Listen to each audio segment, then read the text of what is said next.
what is up guys, and this is Ed Ride. So ito yung NMAX natin. So medyo madumi lang siya kasi medyo nag-uulan nung mga nakaraan. So medyo may konting update lang tayo. Kaya nakikita nyo parang gusto ko nang palitan yung ano niya na disc brake. So medyo kalawangin na siya. Pero guys, mga 2 taon na siguro yung kinakalawang. So ayoko nang linisin kasi medyo gas-gas na rin naman. So kumayas na yung ano niya na yung disc brake niya. So ayun, may konting update lang tayo dito guys. Currently medyo natutuwa lang ako sa performance nung ginamit kong battery. Ito. And guys, kung nakikita nyo, yung nakakabit Amaron. So para sa NMAX sa ETC5L.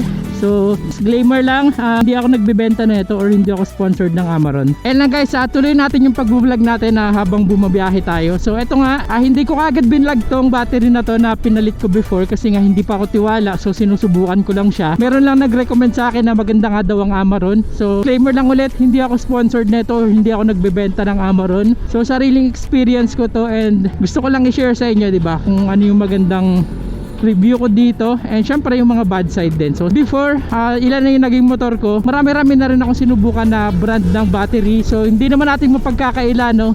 The best talaga sa lahat ng battery guys, yung Yuasa, di ba? Yung stock ng battery natin. So grabe talaga, sobrang tagal, sobrang kunat. Hindi ko alam pero hindi naman kilala ang Yuasa sa ibang brand. Pero pagdating talaga sa battery guys, nasa top tier talagang Yuasa. So ayun na nga guys, bakit hindi ako bumili ng Yuasa na battery, afford ko naman. So sa totoo lang kasi guys, nasa ano ako, no. Syempre kahit naman afford nating bumili, mas pipiliin pa rin natin yung medyo tipid, 'di ba? So before nga bumili ako ng tipid, and after ilang months, so parang medyo kumukurap-kurap na. So pwede kasi siyang maka-epekto sa ECU ng mga ano natin, ng mga motor natin, no. So before nga yung Yuasa ko guys, ang tagal din inabot ng stock na ito, nasa siguro 3 years din. So hindi ko naman kasi masyadong ginagamit yung NMAX natin. Pero guys, umabot ng 3 years yung Yuasa. So sobrang quality na nun, sobrang goods na nun. Ito nga gamit ko ngayon yung Amaron, 6 months ago pa ako nagpalit. So papakita ko sa inyo, nung nagpalit ako yung short video lang na talagang naglolo ko na yung Yuasa ko before. Kaso guys, sobrang mahal kasi ng Yuasa. Diba ang Yuasa pumapatak ng mga 3,000 for NMAX. So syempre naghanap tayo ng alternative na medyo mura. Sabi ko wala ba mga presyong 1K lang dyan. So ito na nga, may nahanap tayo na mura lang guys, pero hindi ko alam kung maganda ba talaga until sinubukan ko. So ito sa mga hindi nakakalam, no, ang Amaron wala namang peke. So yung iba kasi nagsasabi baka daw may peke sa online. So guys, wala namang peke na ano, na Amaron battery. So yung mga makikita nyo sa online, mga original yan. So I prefer na sa online kayo bumili ng battery na to kasi sobrang mura lang guys. Ang laki ng diferensya versus sa physical store talaga. Pasintabi sa mga nagnenegosyo natin dyan, ng mga kababayan natin sa physical store, no? Pero hindi natin mapagkakaila. Syempre bilang rider, I suggest na sa online kayo bumili kasi ang laki ng diferensya. So ang bili ko lang dito guys, 1,400 lang. So sobrang quality na siya. Tapos kapag isa-swap mo pa yung old batteries mo, hindi ko alam kung anong ginagawa nila dun sa old battery, pero kinukuha nila guys minus 100 pesos din siya, no? So parang 1,300 ko lang siya na score. So halos ganun lang din naman, halos same lang din naman sa online. So sa online kasi guys, merong mga tig 1,100, 1,200. Kaso nasa iyo pa yung stock battery mo nun. So hindi ko nga lang alam anong gagawin sa stock na battery, nasira naman na. Ano yung na-experience ko dito sa Amaron guys? Sa una pa lang pag start, ang lakas na kagad ng battery niya. Parang, alam mo yung parang brand new yung pagkaka-start niya, parang brand new yung motor mo. So ganun kagad siya. And napansin ko dito guys, ilang weeks ko hindi nagamit kasi umuwi ako ng Bataan. Hindi bumaba yung voltage niya. Siguro dahil bago pa siya. Pero guys, 6 months ko na itong gamit. Okay na okay pa naman siya. So kadalasan naman ang tinatagal ng battery, ano lang yan mga 1 taon hanggang 2 taon. So kapag umabot ng mga 2 taon nga, goods na yan Pero ito guys, mukhang magtatagal pa siya kasi napakaganda talaga. So I suggest na ito yung bilhin yung battery kasi bukod sa napakamura niya, ang Amaron din naman guys, kilalang kilala talaga yun sa mga 4 wheels, diba? So nagkaroon lang ng issue before na yung mga Amaron na battery sa mga 4 wheels sumasabog, pero never pa yan naranasan ng mga nagmomotor guys. So actually tinanong ko yung nagbebenta niyan kung bakit ba sumasabog ang battery na Amaron. Kasi daw guys, parang may mahaba na something na ganun, kaya ang lakas daw ng pumapasok na battery kaya sumasabog. So sa motor wala namang ganung issue and fix naman daw yun.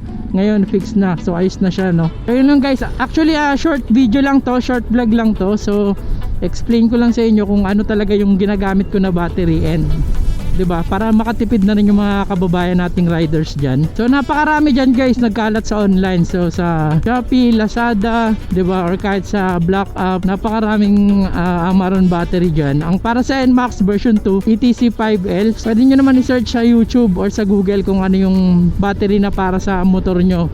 So kunyari ako, kagaya ko, nilagay ko lang Amaron battery for NMAX V2. So lalabas na kagad doon, which is yung ETC5L. So lalabas yung mga ganitong klaseng vlog.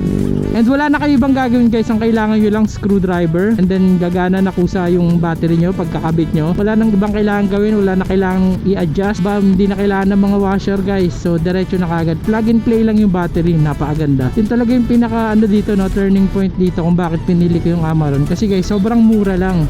Actually nasa 1,300 ko lang siya nakuha kasi 1.4 guys, 1.4 ang presyo. Tapos binigay ko yung dati kong battery na sira, yung stock, naging 1,300 lang siya. So napakamura talaga. So pwede rin naman kayo bumili sa mga physical store, pero ang pagkakaalam ko kasi lalo sa mga medyo probinsya na, medyo konti na lang yung shop ng Amaron. Dito kasi guys sa Parañaque, Cavite, Las Piñas, Alabang, napakarami talagang Amaron. Hindi ko alam guys, marami namang Motolite, pero ang pagkakaalam ko kasi guys, medyo may pricey talaga ang battery ng Motolite kumpara sa Amaron.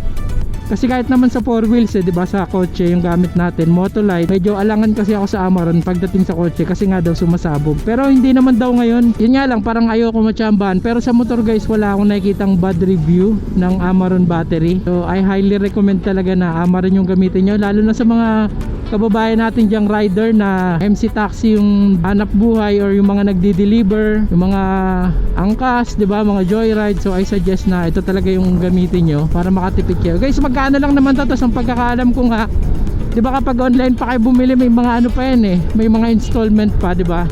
May mga shop later ba tawag doon? Shop pay later, pay later. So hindi ko alam guys, pero goods na goods talaga yung quality guys ng Amaron. So wala akong masasabi, napakaganda, smooth na smooth. So disclaimer lang ulit, hindi ako nag-endorse ng Amaron na battery para kumita or para mag-affiliate or sponsored. So walang ganun guys, napakalaking company ng Amaron. So gusto ko lang talaga i-suggest sa inyo kasi before meron akong mga battery na try na, and hindi ko na nga binlog.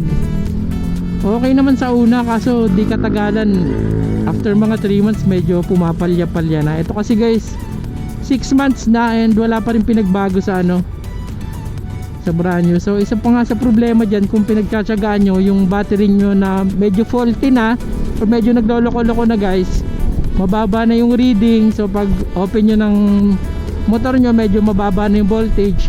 Isa sa possible na maging issue dyan guys, masira yung ECU. Kasi hindi na sapat yung pasok ng battery ng power guys, hindi na pumapasok na maigi.